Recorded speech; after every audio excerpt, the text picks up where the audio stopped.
ਅੱਜ ਦੀਆਂ ਖਬਰਾਂ ਵੱਲ ਚਲੀਏ ਤੇ ਈਰਾਨ ਦੇ ਜਿਹੜੇ ਆਫੀਸ਼ੀਅਲਸ ਆ ਉਹ ਯੂਐਨ ਦੇ ਜੋ ਨਿਊਕਲੀਅਰ ਵਾਚਡੌਗ ਦੇ ਆਫੀਸ਼ੀਅਲਸ ਆ ਉਹਨਾਂ ਦੇ ਨਾਲ ਮਿਲੇ ਆ ਜਨੇਵਾ ਦੇ ਵਿੱਚ ਉਸ ਟਾਈਮ ਦੇ ਉੱਤੇ ਜਿਸ ਟਾਈਮ ਅਮਰੀਕਾ ਦੇ ਨਾਲ ਉਹਨਾਂ ਦੀ ਜਿਹੜੀ ਗੱਲਬਾਤ ਆ ਹੋਣ ਜਾ ਰਹੀ ਹੈਗੀ ਆ। ਈਰਾਨ ਦਾ ਟਾਪ ਮੋਸਟ ਡਿਪਲੋਮੈਟ ਉਹ ਜੋ ਯੂਐਨ ਦੀ ਨਿਊਕਲੀਅਰ ਵਾਚਡੌਗ ਦਾ ਹੈਡ ਆ ਉਹਨਾਂ ਨੂੰ ਅੱਜ ਸੈਕੰਡ ਰਾਉਂਡ ਆਫ ਨੈਗੋਸ਼ੀਏਸ਼ਨ ਜਿਹੜੀਆਂ ਹੋਣੀਆਂ ਯੂਐਸ ਦੀਆਂ ਤਹਿਰਾਨ ਦੇ ਨਾਲ ਉਹਦੇ ਸਬੰਧ ਦੇ ਵਿੱਚ ਮਿਲਿਆ ਹੈਗਾ।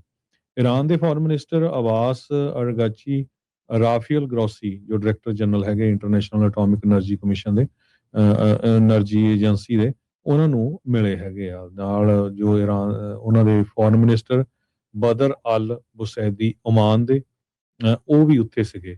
ਕਹਿੰਦੇ ਭਈ ਮੈਂ ਜਨੇਵਾ ਦੇ ਵਿੱਚ ਹੈਗਾ ਤੇ ਅਸੀਂ ਕੋਸ਼ਿਸ਼ ਕਰ ਰਹੇ ਹਾਂ ਵੀ ਫੇਅਰ ਤੇ ਇਕੁਇਟੇਬਲ ਡੀਲ ਜਿਹੜੀ ਆ ਉਹ ਬਣਾਈ ਜਾ ਸਕੇ। ਇਹ ਉਹਨਾਂ ਨੇ ਐਕਸ ਦੇ ਉੱਤੇ ਲਿਖਿਆ ਹੈਗਾ। ਯੂਐਸ ਦੇ ਪ੍ਰੈਜ਼ੀਡੈਂਟ ਡੋਨਲਡ ਟਰੰਪ ਉਹਨਾਂ ਨੇ ਇੱਕ ਹੋਰ 에ਅਰਕ੍ਰਾਫਟ ਕੈਰੀਅਰ ਆ ਉਹ ਇਸ ਏਰੀਏ ਦੇ ਵਿੱਚ ਭੇਜ ਦਿੱਤਾ ਹੈਗਾ ਆ। ਸੋ ਉਧਰ ਈਰਾਨ ਵਾਲੇ ਵੀ ਇੱਕ ਹੋਰ ਨੇਵਲ ਡਰਿਲ ਜੋ ਆ ਉਹ ਕਰ ਰਹੇ ਆ। ਉੱਥੇ ਦੀ ਜਿਹੜੀ ਸਟੇਟ ਟੀਵੀ ਹੈਗਾ ਉਹ ਰਿਪੋਰਟ ਕਰ ਰਿਹਾ ਹੈਗਾ। ਸੋ ਉਹ ਕਹਿੰਦੇ ਭਈ ਈਰਾਨ ਦੀ ਇੰਟੈਲੀਜੈਂਸ ਤੇ ਆਪਰੇਸ਼ਨਲ ਕੈਪੇਬਿਲਿਟੀ ਨੂੰ ਚੈੱਕ ਕਰੂਗਾ ਜਿਹੜੀ ਈਰਾਨ ਦੀ ਡਰਿਲ ਹੋ ਰਹੀ ਹੈਗੀ ਆ ਉਸ ਟਾਈਮ ਦੇ ਉੱਤੇ ਜਦੋਂ ਅਮਰੀਕਾ ਬਹੁਤ ਵੱਡਾ ਆਪਣਾ ਮਿਲਟਰੀ ਬਿਲਡਅਪ ਈਰਾਨ ਦੇ ਲਾਗੇ ਕਰ ਰਿਹਾ ਹੈਗਾ।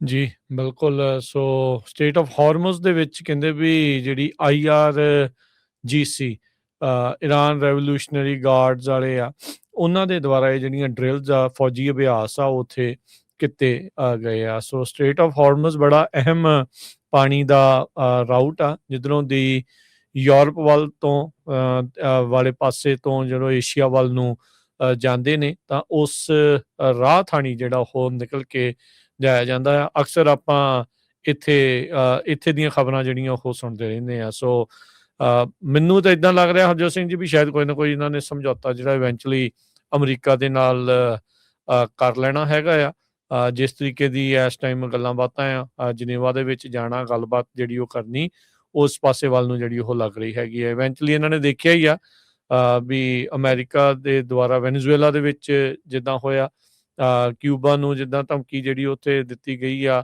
ਕੈਨੇਡਾ ਗ੍ਰੀਨਲੈਂਡ ਵਾਲਾ ਮਸਲਾ ਸਾਰਾ ਚੀਜ਼ਾਂ ਇਹਨਾਂ ਦੇ ਜਿਹੜੇ ਉਹ ਸਾਹਮਣੇ ਆ।